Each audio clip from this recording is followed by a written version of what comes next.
Hello students. पिछली class में जो है मैंने आपको स्टील रूल के बारे में बताया था और स्टील रूल को के बारे में बताने के बाद मैंने आपसे कहा था स्टील रूल जो होता है एक प्रत्यक्ष मापी औजार है।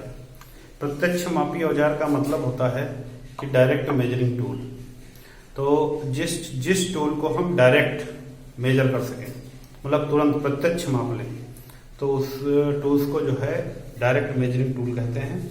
लेकिन आज जो है आपको क्लास में हम कैलीपर के बारे में बताएंगे। कैलीपर के बारे में बताएंगे। मेरा जो दूसरा टॉपिक था वो कैलीपर था। कैलीपर के बारे में आपको हम क्या बताएंगे कि कैलीपर जो होता है एक अप्रत्यक्ष मापी औजार है। यह जो है अप्रत्यक्ष इनडायरेक्ट मेजरिंग टूल। इनडायरेक्ट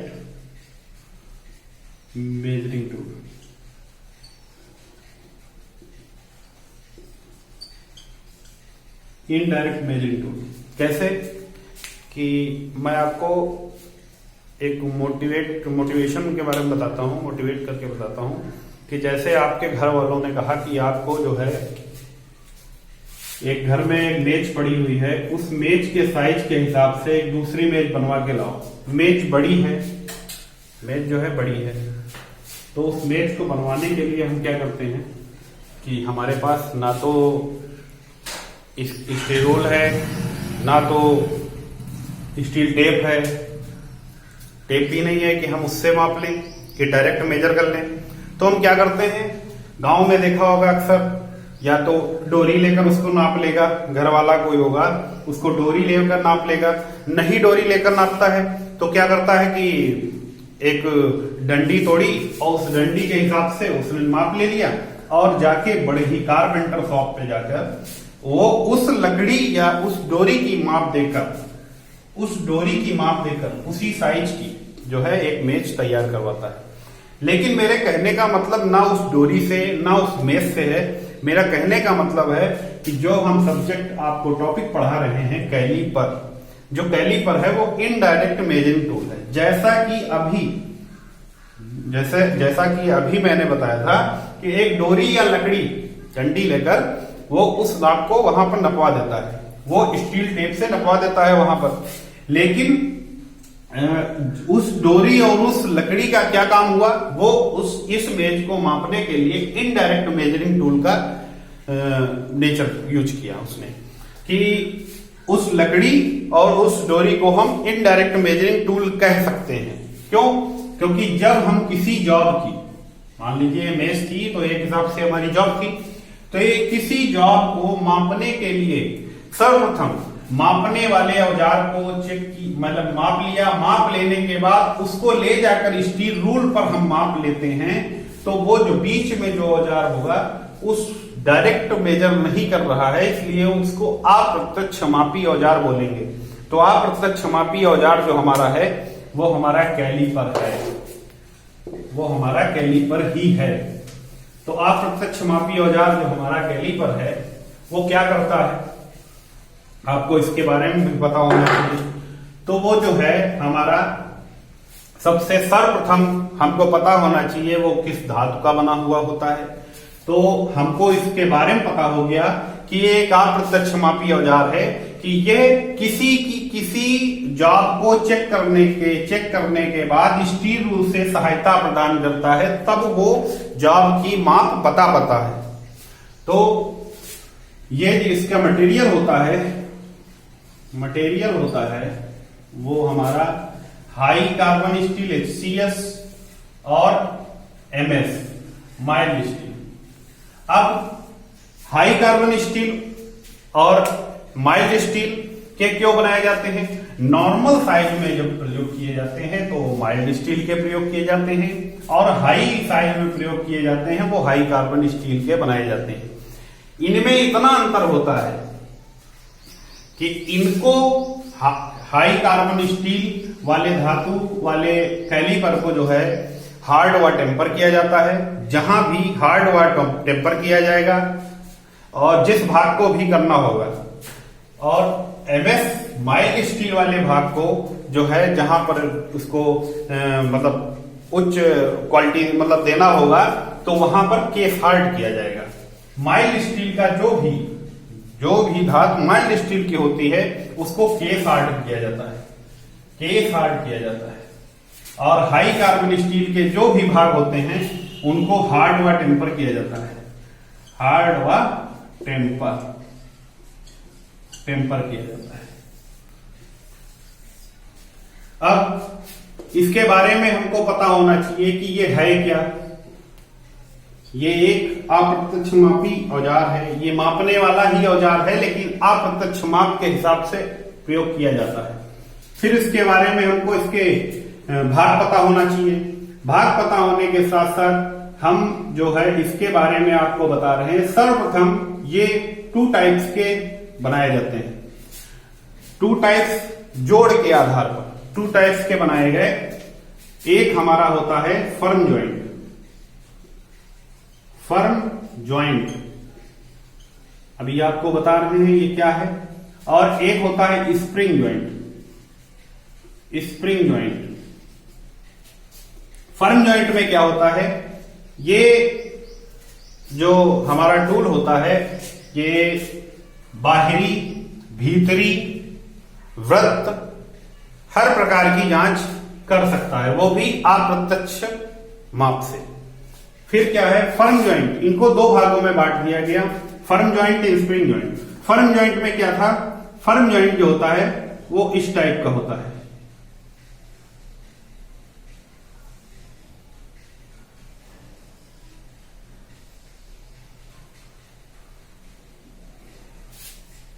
ये हमारा आउटसाइड कैलिपर, आउटसाइड कैलिपर। क्यों? क्योंकि ये जो है बाहर की कोई भी माप सकता है। लेकिन पहले यही मतलब कैलिपर चलते थे, लेकिन ये कैलिपर चलने के साथ साथ क्या होता था कि कभी कभी हम वर्कशॉप में जब हम इनका यूज करते थे, किसी जॉब को माप लेकर जाते थे स्टील रूल या किसी पर चेक करने के लिए, तो किसी डायरेक्ट मेजरिंग टूल से चेक करने के लिए जब इसको ले के जाते थे तो ये यहाँ एक पिवट पिन से, एक पिन से केवल टिका हुआ होता था। ये धीरे से डिसबैलेंस हो गया तो ये इसकी जो माप की वो है क्वांटिटी वो बढ़ या घट जाती थी। तो आगे जो है स्प्रिंग फर्म ज्वाइंट बनाया गया, स्प्रिंग ज्वाइंट बनाया गया। स्प्रिंग ज्वाइंट में क्या हुआ, स्प्रिंग ज्वाइंट में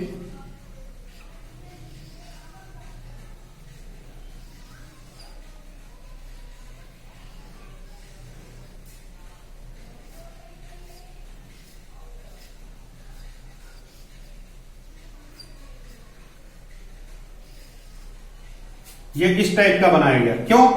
क्योंकि यहां पर एक लॉकिंग नट लगा हुआ था, तो इससे क्या है हम किसी जात को मापने के लिए इसको जितना अधिक टाइट कर दें या जितना अधिक ढीला कर दें उसके साथ वो वहीं पे रुका हुआ रहेगा। तो इसलिए ज्यादातर अक्सर हम यूज करने लगे spring joint calliper. Firm joint calliper जो है सर्वप्रथम पहले चलते थे, फिर धीरे धीरे हर जगह ज्यादातर स्प्रिंग ज्वाइंट कैलिपर जो है वो चालू मतलब हर जगह अधिकतर चलने लगे, क्योंकि इसमें जो है इसमें दिक्कतें नहीं आई, इसमें माप लेने में कोई दिक्कत ही नहीं आई। इसके बाद क्या होता है, इसके भागों के नाम बताते हैं। अभी हमने आपको बताया ये बाहरी भीतरी गहराई, बाहरी भीतरी और वृत्त सब माप लेता है। फिर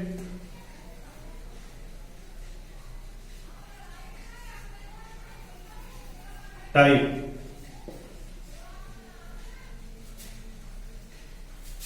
ये 3 प्रकार के होते हैं। पहला आउटसाइड कैलिपर, दूसरा होता है इनसाइड कैलिपर और तीसरा होता है ट्रांसफर कैलिपर।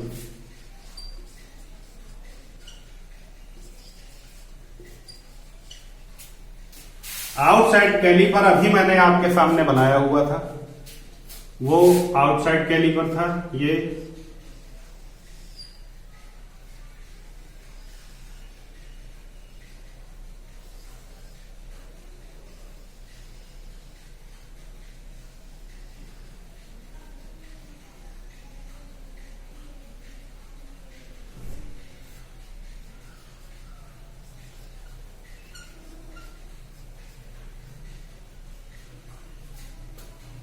ये आउटसाइड कैलीपर है।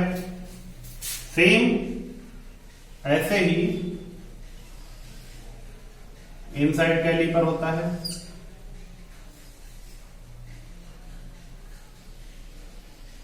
उतना ज्यादा सुंदर नहीं बना सकते हैं हम, लेकिन आपको समझाने के लिए हम बहुत कुछ कर सकते हैं। ये हमारा इनसाइड कैलीपर है। ये क्या है, इसने क्या किया, बाहरी माप ली, किसी जॉब की बाहरी माप ली। इसने क्या किया, किसी जॉब की अंदरूनी माप ले ली। ठीक है। और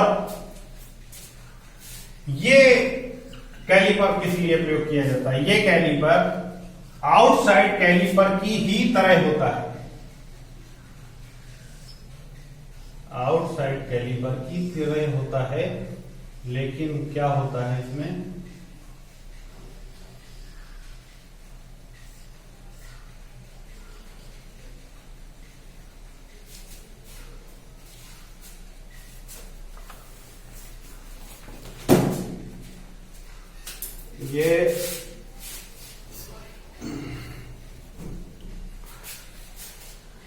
ये जो है फर्म जॉइंट की तरह होता है।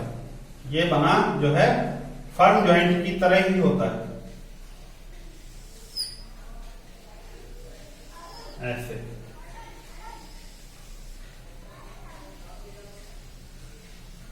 लेकिन इसमें अंतर क्या होता है, इसमें एक ब्लेड और लगी हुई होती है। ये ऐसे लगी होती है, इसमें एक ब्लेड और लगी हुई होती है यहां पर। ये क्या करता है, बाहरी माप लेने के साथ साथ एक झिर्री भी चेक करता है। बीच के स्लॉट में जो झिर्री फंसी हुई होती है, झिर्री की जगह होती है, वो झिर्री को भी चेक करता है, ट्रांसफर करता है। स्थानांतरण कैलीपर भी कहते हैं इसको।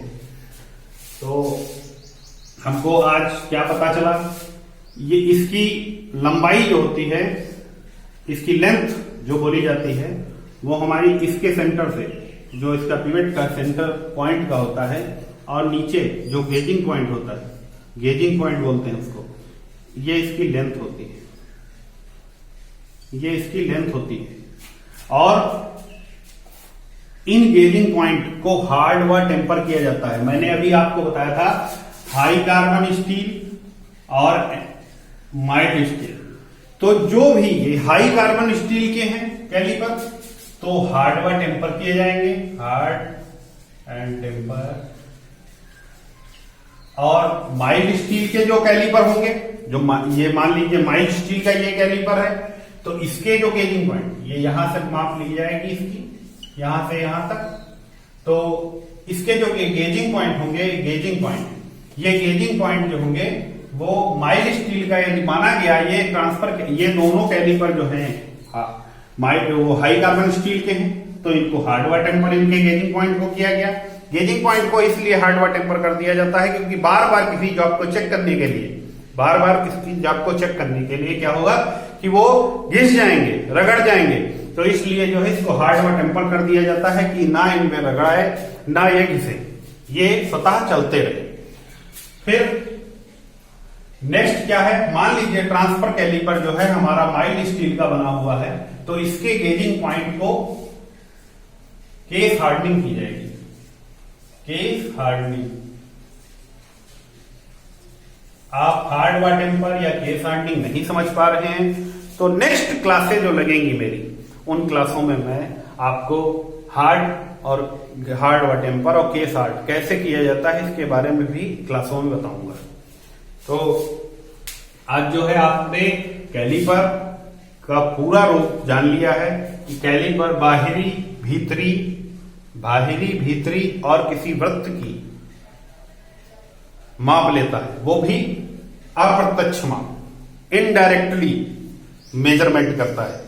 और फिर उसको ले जाकर, मान लीजिए इसने यहां पर माप ली है, माप लेने के बाद हम स्टील रूल के पास, जो पिछला टॉपिक आपको स्टील रूल पढ़ाया था, उसमें इसको उठाकर यहां माप ले लिया, इसने माप ले लिया यहां पर, तो हमको पता हो गया कि ये जो है हमारा इतना है, ये जो भाग है अंदरूनी भाग इनसाइड, वो हमको ये बता देगा कि कितना है।